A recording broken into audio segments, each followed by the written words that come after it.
I had trouble putting this book down. It's just so good. Greetings friends, Aiden here with another comic book review.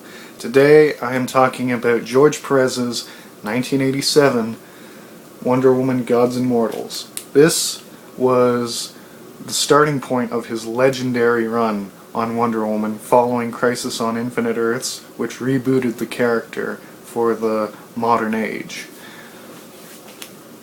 This is just an amazing book. His writing is amazing, his art amazing, because until now George Perez had only been an artist, but now we see his skills as a writer. He brings eloquence, detail, and care to his stories, and I just love that. I mean, looking at his art, you can see that he's talented, but this is, next level when a guy can write so well and draw so beautifully. So finally getting into the story, Wonder Woman Gods and Mortals begins with the goddesses of Olympus creating the Amazons to renew humanity's faith in the gods.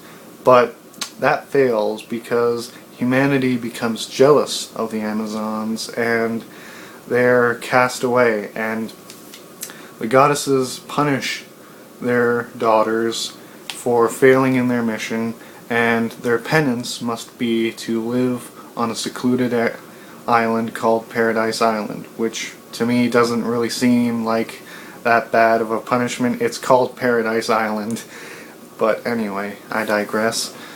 And as the centuries pass, the Queen Hippolyta, Queen of the Amazons, she grows, a yearning for a child, and she begs the gods to grant her this one wish. And so she sculpts this baby in the clay on the sandy beaches of Paradise Island, and the gods breathe life into her, and she becomes Wonder Woman as she grows older. I mean, there's a whole backstory to it. I don't want to spoil it for you because it's A, very interesting, and B, I just suggest that you read this for yourself. So I'll just give you the main points. So she grows up on Paradise Island, being trained as a warrior and as a scholar, and the gods had already pre-gifted her, intelligence, skill in combat, strength, the ability to fly, and immense beauty. And as she grows older, she grows more curious, and she wants to see what's beyond her island. And then, almost coincidentally, a plane crashes onto the island carrying U.S. Air Force Colonel Stephen Trevor, or Steve for short, and she's like, well, there's a guy here, I've never seen one of those before, I should save him from drowning.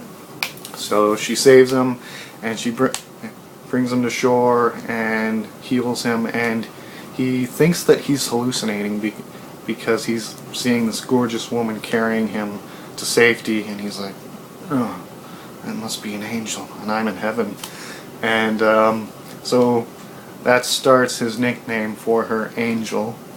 And so Wonder Woman has to, go and bring Steve back to the United States, but there she learns that Ares, the god of war, has been growing more powerful, and he's grown a lust for power, and he wants to destroy the other gods and humanity so that he can rule supreme. And at this point it's the 1980s, so the Cold War between the United States of America and the Soviet Union is still going on. I mean, I've talked about some other stories with that theme in there, but I like comics from the 80s. They're mostly good. So Ares is growing stronger as the Cold War rages, and Wonder Woman has to stop him. And it's just a really good story with fantastic artwork. I highly recommend it to anyone who is familiar with Wonder Woman or who isn't and would like to get into her stories. I mean, this is the best starting point because this is her origin, and it's the start of one of the greatest runs on the character, besides, you know, the original in the 40s. But this is by far one of my favorite origin stories that I've reviewed. I mean, yes, I enjoyed The Man of Steel, but there's limited stakes in that. Batman Year One is an amazing...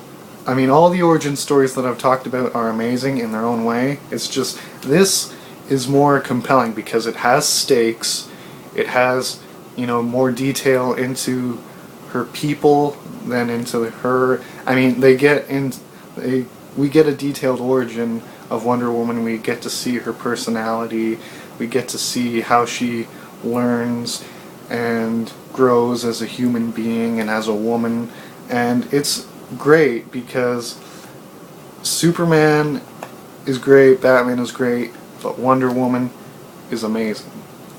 Just like Spider-Man. Knock on wood. Anyway, that's all for today. Please like, subscribe, and leave a comment. I appreciate any feedback whatsoever. And on Friday is a very special video. I will be talking about A Game of Thrones by George R.R. Martin. So stay tuned, and good day.